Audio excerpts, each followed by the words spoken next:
Alright, so let's begin. So who is this video for? It's for people who have an iPad Pro, and you use your iPad Pro for work. You use it for productivity. You might use it for some hobbies that you have.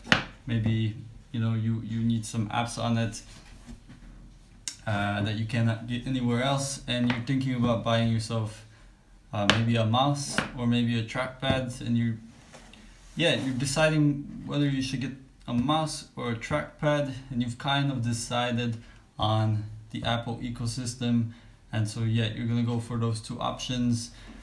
So this is kind of like a mini review or my thoughts on the Magic Mouse, because I had it for a few days now, and I just want to share what I learned from dealing with this little device, and has it made me more productive. And I'm gonna also ask you some questions so you can better decide on which thing you should get. Let's take it out of this magical box. Beautiful. Ooh la la. So this is the experience. So I bought it secondhand, so I got it for like half off, and basically it's in perfect condition. It just has a few scratches and that's what I would recommend if you're buying one of these devices, is just get it secondhand, because why pay the full price when you can get the same device for half the price. So as you see, device looks really nice, looks really slick, and this is the second generation, so you use Lightning to charge it, and it is Bluetooth. So how does it feel in the hand? Well, I would say it is not comfortable, because it's just like a phone. If you had your phone down on a desk and you put your hand on it, that's basically how it would feel, but obviously it has a little bit of a round or a curve, and that doesn't really make a difference though, because if you're using a mouse, your hand is going to be like this, and naturally your hand is like this even if you have it down to your sides. So this thing is not going to be comfortable. The way that you are going to use it is you're going to probably hold two fingers here to move it, and then you're going to have two fingers here for left and right click, and then all the gestures that you can use with it. But again, it's not comfortable. It's not a comfortable mouse. So that's that. So let's turn on the Bluetooth. So there's this button over here on the back, right? And then all you do is you go to your iPad, Bluetooth, and then it should pop up. And that's not my name, that's just the person I bought it from.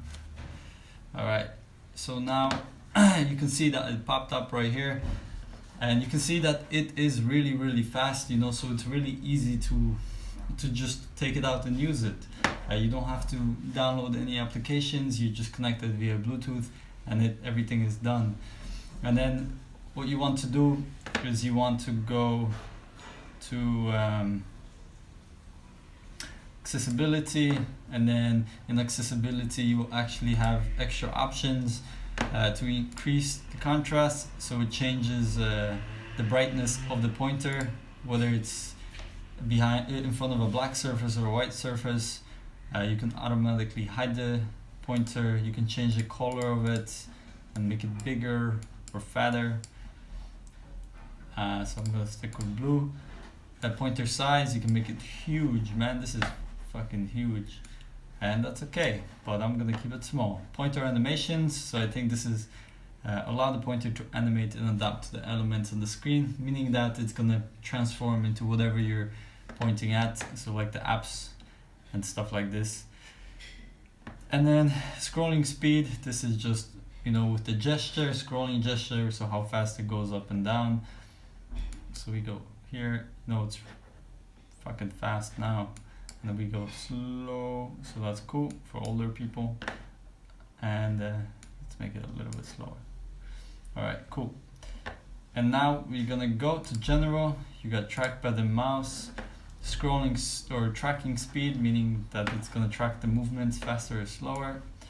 So now you see that I'm dragging it and it's actually really slow, like a turtle. And if I go all the way up, it's like a rabbit. So I'm gonna keep it here. Natural scrolling. Natural scrolling, let's see. Oh, so I guess it inverts it or it adapts it to your finger movements. So you can play around with that, and then you get the secondary click, which means that if you go on an app and click on the right side, you will get an option. So that's cool. And now we're gonna use some of the gestures. So you know, it's really cool because it is native to the to what is on the iPad. So using it is a real breeze because just by pulling up like this, you already get your search options.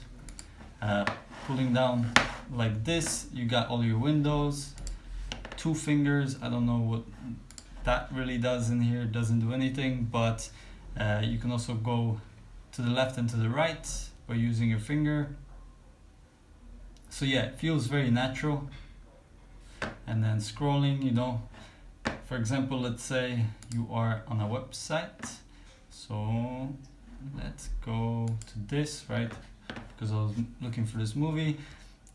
So yeah, to scroll up and down, it's very, very easy, and it's, you know, it just works really well.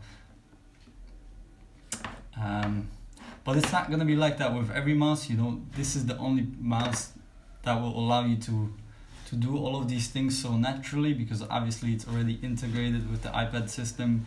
And whenever the iPad updates, you know, there is going to be updates to the mouse. So it is like a web, and it connects everything seamlessly. All right, so now I guess we should talk about some of the pros of this mouse.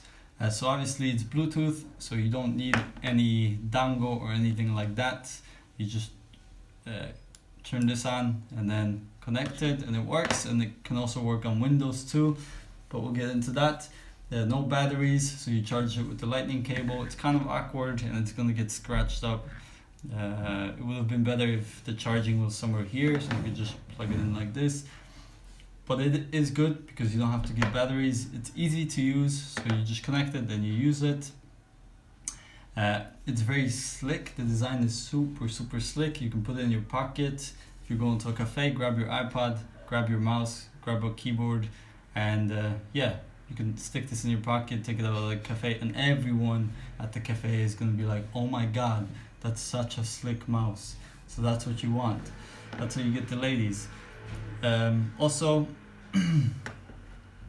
the gestures, you know, it's cool that it has the gestures, but one thing that I really want people to understand, that with the gestures, the shitty part is that if you go into some apps, you're not able to use like the gestures that you're able to use when you use the iPad just with your fingers. So let me go into GarageBand, and if I'm making a song, I cannot zoom in or zoom out, which is, I think, bullshit, because I think the mouse has the ability to do that, but maybe it's not updated yet.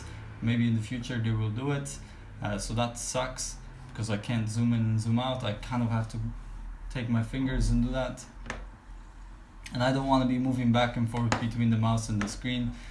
Also, if you go to apps like maybe OneNote, you probably can't do that either. Or apps like Photoshop, you cannot zoom in and zoom out. So if you're doing design, you know, this is not for you.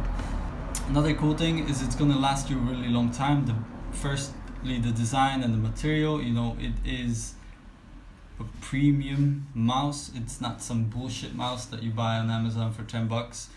This is a premium mouse, and that's why you're paying so much for it.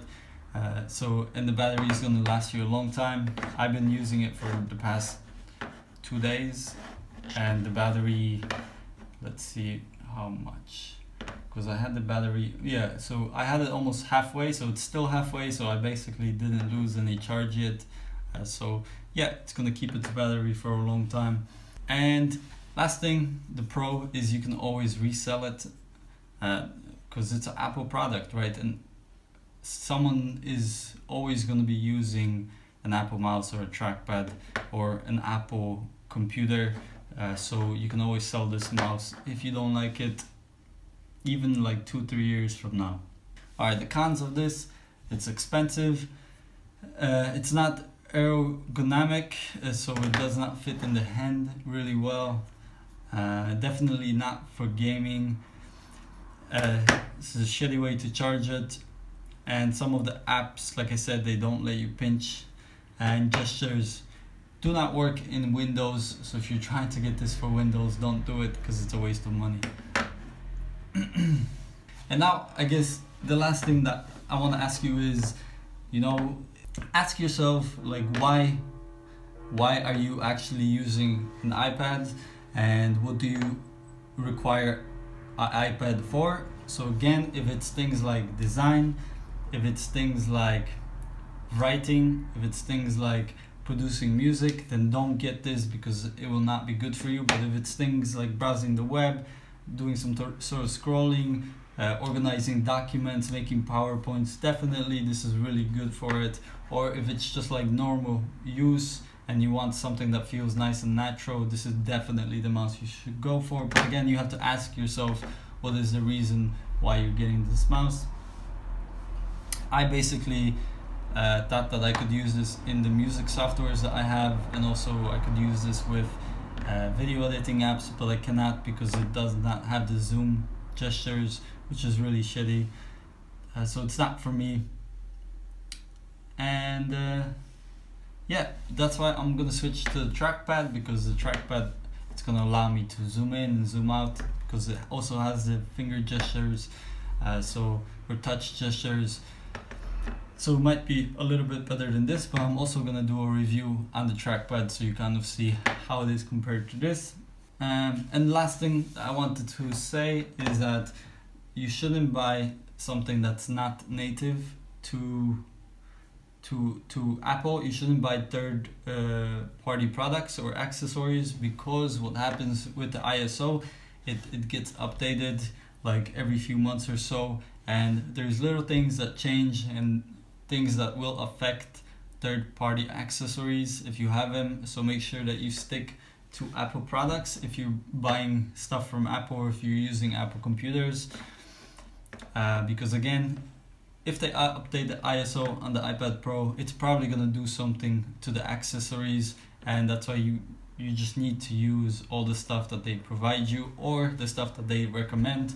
They also have Logitech keyboard with the trackpad, which is also really good, I heard.